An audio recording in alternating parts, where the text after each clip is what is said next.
Bismillahirrahmanirrahim. Assalamualaikum warahmatullahi wabarakatuh. Perkenalkan, nama saya Hani Restiani dengan NIM 2215079 kelas BKPI 2C dari Fakultas Tarbiyah.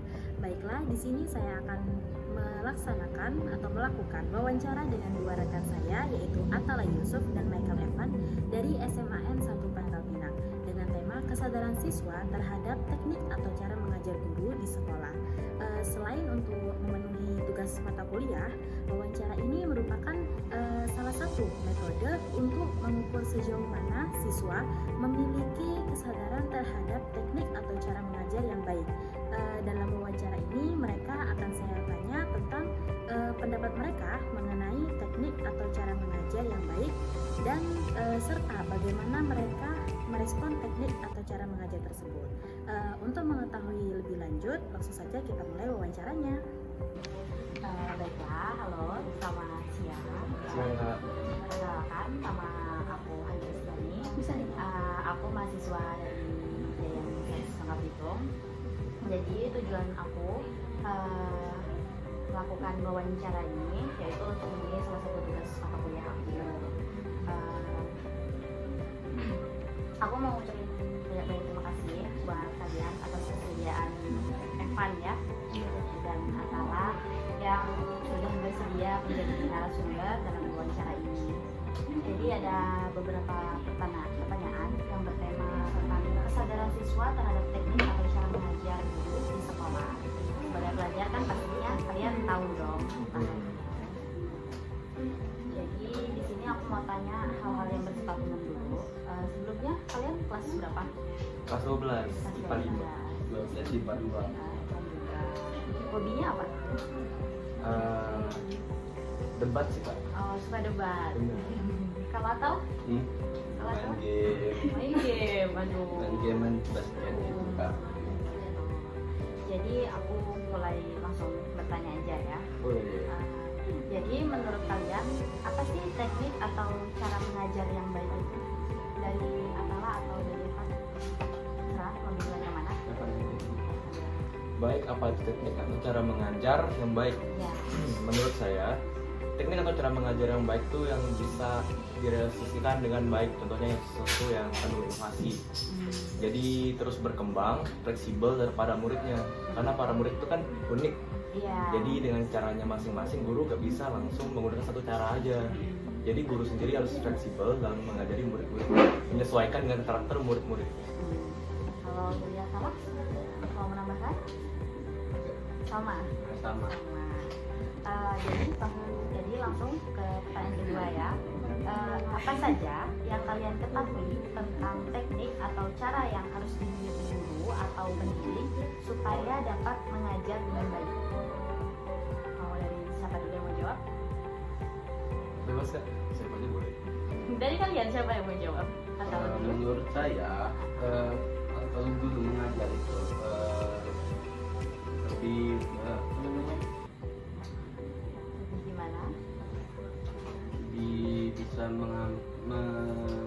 memahami sikap murid-muridnya. Kalau dari apa sendiri? Baik, menambahkan dari Atala. Ya. Menurut saya sama seperti yang pertama tadi, bahwa yang pertama ya tekniknya, guru-guru tuh harus pintar ice breaking. Karena pada zaman sekarang kan murid-muridnya kadang bosen gitu loh, mengantuk di kelas. Lalu yang kedua tentang penjelasannya sendiri. Zaman sekarang ini banyak para guru-guru yang passionnya kurang dalam mengajar, bukan untuk mencerdaskan bangsa, tapi hanya sekedar kerja saja. Jadi diperlukan yang namanya passion dalam guru tersebut mengajar. Jadi dengan sumber yang jelas, aktif kayak komunikatif dengan muridnya juga diperlukan. Perlu interaksi antara guru dan juga murid. Iya, benar. Oke, langsung aja pertanyaan selanjutnya ya.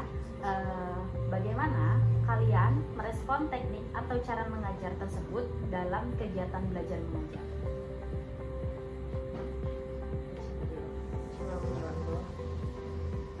Untuk Evan aja dulu. Merespon teknik cara yang kau bilang tadi. Baik, cara meresponnya ya. Iya. Apabila dari pengalaman saya pribadi, kalau gurunya memang misalkan tidak menerima pendapat murid ataupun tidak mau interaksi dengan murid, saya tidak akan belajar dengan terus serius. Oh. Jadi misalkan jika saya merasa, oh ini kok ngaco ini ngajarnya nih, kok tidak sesuai dengan buku, tidak sesuai dengan sumber aslinya, kok kebanyakan tidak sesuai dengan fakta yang ada di lapangan gitu. Jadi ya saya memilih untuk keluar dari kelas dan tidak mengikuti pelajaran tersebut. karena lebih baik seperti itu Kak, daripada saya di situ gak ada yang saya dapat, merugikan saya. Jadi kamu nggak belajar dong. Untuk solusinya? Bolos aja. Karena nggak ada yang bisa saya pelajari di situ. Jadi solusinya kalau biar kamu dapat belajar itu gimana? Ya saya bisa belajar tuh bisa dari segala macam cara Kak. Misalkan dari perpustakaan, online, ataupun kita belajar keterampilan, contohnya lewat les. Nah, cara merespon guru-guru seperti itu ya, contohnya kalau diberikan tugas, kita tetap kerjakan. Kalau ulangan, tetap belajar.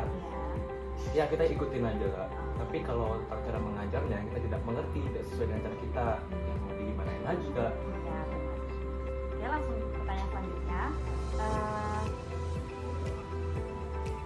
Menurut kalian, apa saja teknik atau cara mengajar yang kurang efektif dan gimana cara kalian untuk mengatasinya? Siapa dulu mau jawab? Mengatasi ya. Ya. Menurut saya, Cara yang kurang efektif belajarnya dulu, baru cara mengatasinya. ibaratnya kalau guru MTK itu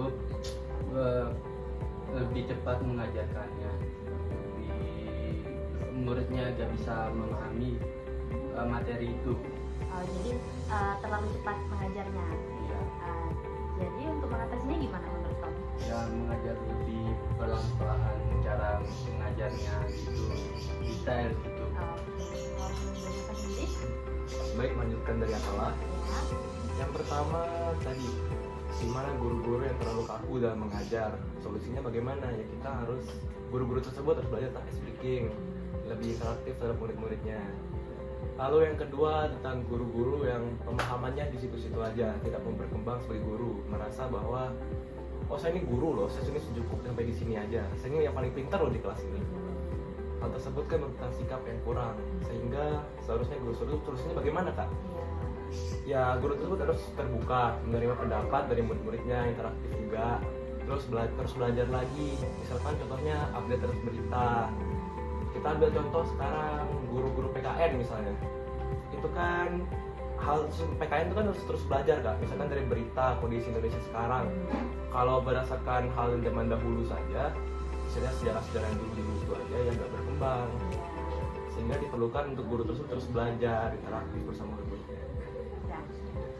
Oke, baik, itu tadi pertanyaan terakhir untuk kalian. Saya rasa hanya itu saja yang ingin saya tanyakan. Saya ucapkan terima kasih lagi untuk kalian karena udah bersedia untuk menjadi narasumber saya. Semoga kita dapat bertemu lagi. Terima kasih, selamat siang. Terima kasih Kak. Baiklah, itulah hasil wawancara yang kami lakukan. Semoga bermanfaat bagi kita semua. Saya akhiri. Wassalamualaikum warahmatullahi wabarakatuh. Sampai jumpa.